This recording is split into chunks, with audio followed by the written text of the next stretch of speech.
Good evening. Before we get to Psalm 1, I wanted to say a quick word about Trunk or Treat next week, just a very brief announcement, and we'll have more details next week. But our plan, weather permitting, is to return Trunk or Treat to the trunks, to do it outside in the parking lot a week from tonight. So everyone, whether you've done it before or not, you are welcome to set up your trunk, and lots of people like to decorate them and show off their creativity. Other people just sit in the trunk and have some candy for the kids. Kids probably don't care either way, but whatever you want to do. I personally love to see the trunks decorated, but if you just want to show up and have some candy for the kids, they would love that. So we'll do that a week from tonight, and we'll plan on doing it in the parking lot, again, weather permitting. So I know there's some rain projected for the weekend, so hopefully it's all out of the way before then. All right. Tonight, we're going to be in the Psalter, in the Psalms. The book of Psalms is arranged very intentionally. There are 5 big books that make up the book of Psalms, and they all tell one big story. They all work together to form a message. But before all of that happens, Psalm 1 is an intentional opener to that story. It sets the tone for the whole book. And tonight, I know we're about to read Psalm 1, but we're going to be in Psalm 46 if you want to open there. We'll spend all of our time there. But I want to start with Psalm 1, verses 1 through 3, which is on the screen right now, to set the tone for Psalm 46. All right, Psalm 1. Blessed is the man who walks not in the counsel of the wicked, nor stands in the way of sinners, nor sits in the seat of scoffers. But his delight is in the law of the Lord, and on his law he meditates day and night. He is like a tree planted by streams of water that yields its fruit in its season, and its leaf does not wither, and all that he does, he prospers. Now what this tells you, this opening to this book of Psalms, is that this is a book that is meant for intentional, unhurried, lifelong meditation. Blessed is the one who meditates on the law of the Lord. His delight is in the law of the Lord, and on it he meditates day and night. So, this book is meant to be your lifelong companion, the book of Psalms. And for us, in Psalm 46 tonight, I wanted to read this to set the tone for the next half hour of our lives that we're going to spend here together. To say that we're not in a hurry to get through Psalm 46, that we want to take our time, slow down, and let it soak into our souls.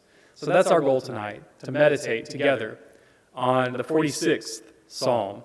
That is the Psalm with the famous phrase, be still and know, and we'll get to that. You know, there's always a certain expectation when I or anyone stands up here to present a sermon, and that expectation is of performance in some sense, that most of us at least would prefer not to be bored for the 30 minutes, and at the very least we expect that the person will sound like they know what they're talking about to some extent. There's that expectation in a sermon. But in Psalm 1, what it says is not, blessed am I, blessed is Daniel, because he can just present the best sermon ever preached on Psalm 46. It'd be nice if it said that for me, but it's not what that says, right? It doesn't say that. It says, blessed are you. Essentially, when you meditate on the Psalms, blessed are you when the law of the Lord is your delight day and night. So, in our world, we're pretty good at outsourcing. We pay someone to teach our kids. We pay someone to cut our hair. We pay someone to stock our shelves. And it works fine for most things, but not for the Psalms, not for our souls, not for meditating on the Word of God. So, we have to show up. We can't delegate. We have to show up ourselves, be present, slow down, and be still before the Psalm. So that's my challenge to you. And it is a challenge because Psalm 46 goes into the depths of your life experience. It invites you to ask the question, when my earth gives way, can I still trust? That's its question. When everything that I thought I knew falls by the wayside, can I still trust? So let's open up to Psalm 46. If you're looking at the psalm, you might notice that there are 3 selahs that kind of punctuate the psalm. There's one after verse 3, and that marks the first main section. There's one after verse 8, that marks the second big section, and then the final selah is at the very end of the psalm. So those three mark the three main sections of the psalm. It breaks easily into. So what we're doing tonight is very simple, nothing extravagant. We're just going to read each section one by one and meditate on it for a little bit before we move to the next one. So let's read verses 1 through 3. God is our refuge and strength, a very present help in trouble. Therefore we will not fear, though the earth gives way, though the mountains be moved into the heart of the sea, though its waters roar and foam, though the mountains tremble at its swelling. Then you see the Salah. The Salah, we don't know exactly what it means. It's probably some kind of musical notation. A lot of these psalms would have been sang and played in the temple as a song. So it's probably some kind of invitation or instruction to stop and take a breath in the song, pause, and let this message settle down. So that's what we're going to try to do, to take a break from reading and let it settle in. If you look at verse 1, this gives the heartbeat of the whole psalm. It says that God is our refuge and strength, a very present help in trouble. Now, that sounds good in here, where we're safe, it's comfortable, there's air conditioning. But the question is, does that still stand true for me when my earth gives way? When my earth breaks apart, we might say, from this psalm. The poet here reaches for the biggest, sturdiest image that he can think of, a mountain. And he envisions that mountain crumbling into the sea. Oftentimes in the Bible, the sea or the waters are chaos is an image of chaos. They're roaring and foaming. It's madness as compared to the mountain. And so here, the unshakable is shaken. The mountain, that if you've ever been on a mountain before, you know it feels so much bigger than we are. And yet it is falling into the sea. The solid is dissolving into a liquid.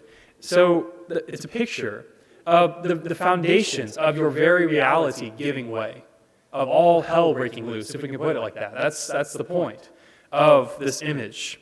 It's the moment when your life collapses, when whatever that you counted on to make it to tomorrow gives way. It's the moment when you receive a diagnosis. It's a moment when that relationship ends. It's whatever you pictured in your future, and it just evaporates, just like that. We've all had experiences like this, large or small. Whatever you're counting on for tomorrow, it's gone. That's the image of the psalmist here. But even then, he says, I will not fear. Even when my earth gives way, I'm not afraid. Now, I have to admit to you, I am. I do fear. I fear lots of things. I fear being alone. I fear being found out for the bad qualities of myself. I fear my body breaking down. I fear all kinds of things. I fear my mountains crumbling into the sea. And notice that the psalmist here, he doesn't deny any of those things. He doesn't deny the quaking of the earth. He just dares to trust in spite of it. He dares to trust that in spite of all of his mountains crumbling into the sea, that God is still a very present help. Even when it doesn't look like it, God is there. Let's move to the second stanza of the psalm, verses 4 through 8. There is a river whose streams make glad the city of God, the holy habitation of the Most High. God is in the midst of her. She shall not be moved. God will help her when morning dawns. Just pause for a moment. The picture there, I think, is of a siege. Probably none of us have ever experienced being inside of a city while it is besieged. But you've got to imagine it's a terrifying situation to find yourself in. So the picture is after a long night of siege with all of its terrors, God is intervening at the daybreak to rescue. God will help her when morning dawns. All right, let's finish through verse 8. The nations rage, the kingdoms totter. He utters his voice, the earth melts. The Lord of hosts is with us. The God of Jacob is our fortress. Now, the first stanza painted a picture of physical chaos. The mountains were moving, the waters were roaring, the earth itself was giving way. But this second stanza is not natural chaos, it's political. It says that the kingdoms are tottering, the nations are raging. That's the language of war. And if we're being honest, it sounds a lot like the language of our news networks, of what's happening in our world. Now, thankfully, thank God that none of us live in an active war zone, as far as I know. But if you pay attention, even in our relatively safe situation, you can see the tremors. You can see the fear in people's eyes. You can see the anger that's online. You can see the divided families. You can see all of us just anxious in our own ways, waiting for whatever shoe is about to drop next. That we have the same type of upheaval in our world, but not God. God doesn't panic. He doesn't rush to issue a statement. In the psalm, it just says that he speaks, and all the uproar melts into silence. All the craziness is just gone. He speaks. In verse 4, notice that in place of the roaring seas of the first stanza, now there's this quiet river that's flowing through the city of God. The waters haven't vanished. They're not gone. They've just been tamed. All that craziness hasn't evaporated. It's just different. The city here is safe, not because the battle never comes. It doesn't deny that this craziness is happening. It's safe because its center holds, because God is in the midst of her. She won't be moved. And that refrain in verse 7, and then it's echoed to conclude the psalm as well. The refrain of the psalm, the Lord of hosts is with us. The God of Jacob is our fortress. We'll talk in a bit more about this, but the Lord of hosts, you might have noticed in the song that we sang, A Mighty Fortress is Our God, that there was a random word. I think it was in the second or third verse. And Sabaoth, I think, if I remember right. And that is a Hebrew word that's translated here as armies or hosts. So it just means the armies. The Lord of armies is with us. That song is based on this psalm. So, the God who commands those armies, and it's not talking about physical human armies, it's talking about cosmic ones, the angels. He commands these cosmic armies. That God is the God of Jacob as well. This God of all power is the God of the struggler. Remember that Jacob's so imperfect. Jacob's the one who limps away from grace, but he's that God as well. And that's the kind of stronghold that he is, a fortress for real people, not for perfect ones. A fortress for you and for me, as imperfect as we are. He's the God of Jacob. Let's pick up. I said it at verse 8, but I meant through verse 7. Let's pick up at verse 8 for the final section of this psalm. Come, behold the works of the Lord, how he has brought desolations on the earth. He makes war cease to the end of the earth. He breaks the bow and shatters the spear. He burns the chariots with fire. And then the psalm channels God's voice directly. Be still and know that I am God. I will be exalted among the nations. I will be exalted in the earth. The Lord of armies is with us. The God of Jacob is our fortress.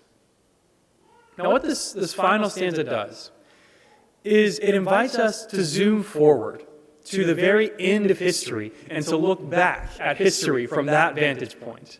He says, come, behold the works of the Lord. He's inviting you to the end of it all, to the happily ever after of history. It's when the God of nature and of nations, from the first two stanzas, brings all wars to an end. That's the image here. It's the same image, roughly, of Revelation, if you remember, that God is referred to as the Alpha and the Omega, the beginning and the end, that God is at the beginning and the conclusion of history, the introduction and conclusion of all of reality itself. God is there.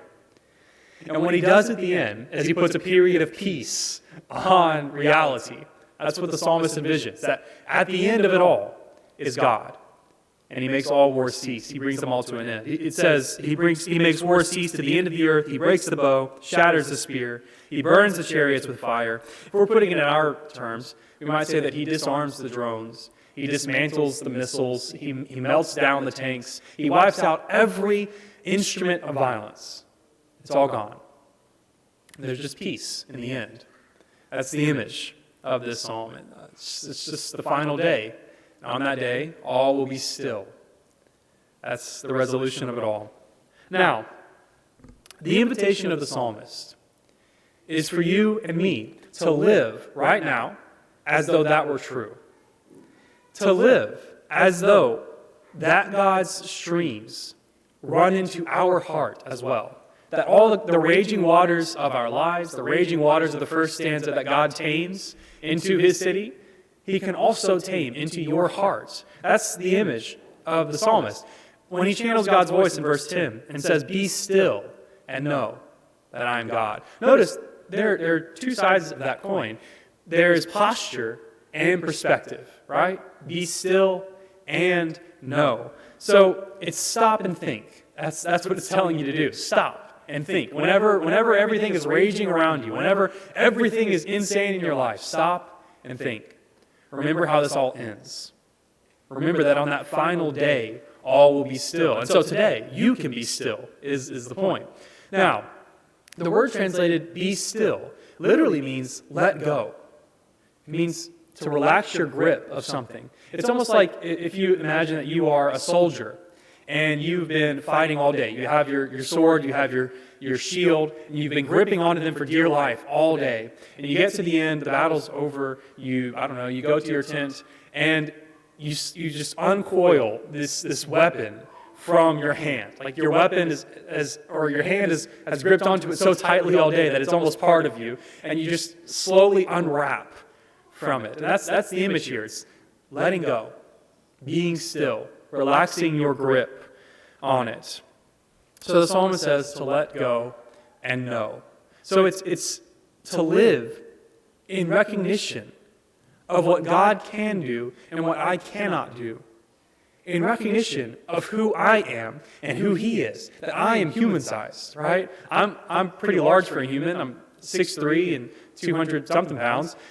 That I'm still human-sized. I'm not God. You, probably smaller than I am, which is probably good for you. But you are human-sized. You're not God. You have limits. I have limits. You have limits on your time. You have limits on your personality. You have limits on your money. Whatever it is, you have limits. You are not God. Neither am I. The man who wrote Mighty Fortress is Our God is Martin Luther, who was probably the main character in the Protestant Reformation of 500 or so years ago.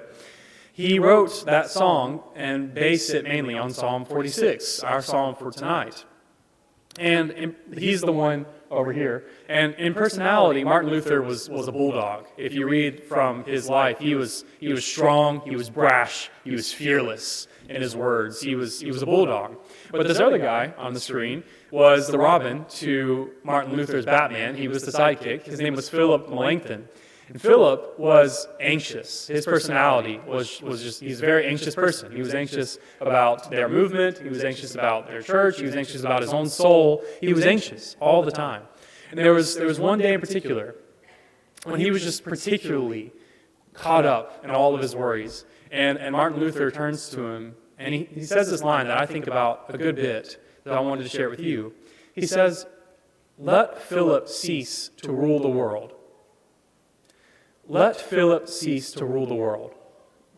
Now, Philip, of course, was not ruling the world. That was a bit of the irony of this. But he was acting as though he was. And I relate to that. I'm someone who tends to feel like the weight of the world is on my shoulders. I have to do it all.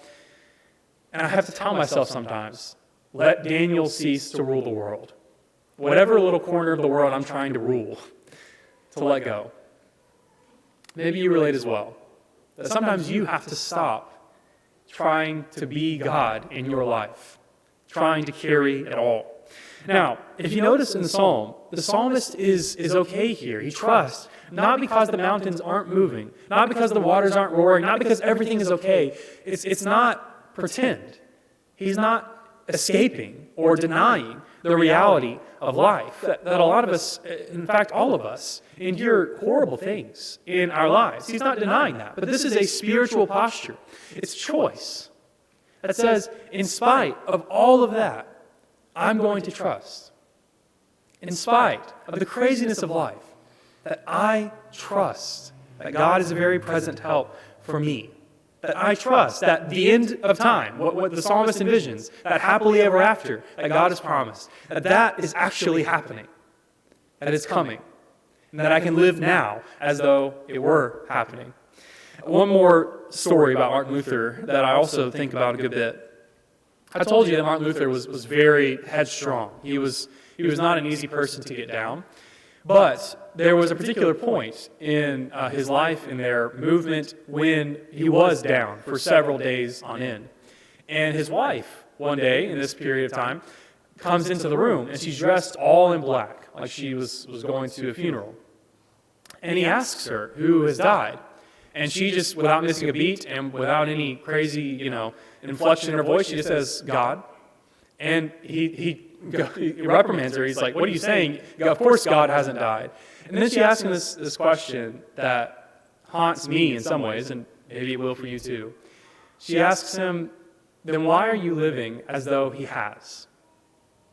If God has not died, then why am I living as though he has? To be still is to live as though God has not died. To trust God enough to slow down in this world of hurry is to trust that there is a God, he is alive, and I am not him. That's what it is, to trust. So, our challenge for tonight is to settle down in the middle of all our panicked improvising of a life, to settle down just long enough to let God's saving word get through our storms when he tells us to be still and know that I am God. Before we conclude tonight, I want to ask you, in your mind, to name one mountain that you are facing. If we're talking about a mountain crumbling in the world, what's one mountain that's looming for you? Just name it quietly in your mind. What is one mountain that looms in your mind? I want you to name it before God. And to it, I want us all to say together, I guess I'll be the only one talking, but in your mind, I want to read the refrain of this psalm. The Lord of hosts is with us. The God of Jacob is our fortress. So, we can take a breath, we can let our hands unclench, we can let go and know that whatever is happening around us, we can be still. And it's not because the storm has ended, it's not because it's not happening, it's because he is God. And so my challenge to you is to be still and live as though he is God. This week, won't you do that? Tonight, won't you come forward if you need to as we stand and sing together?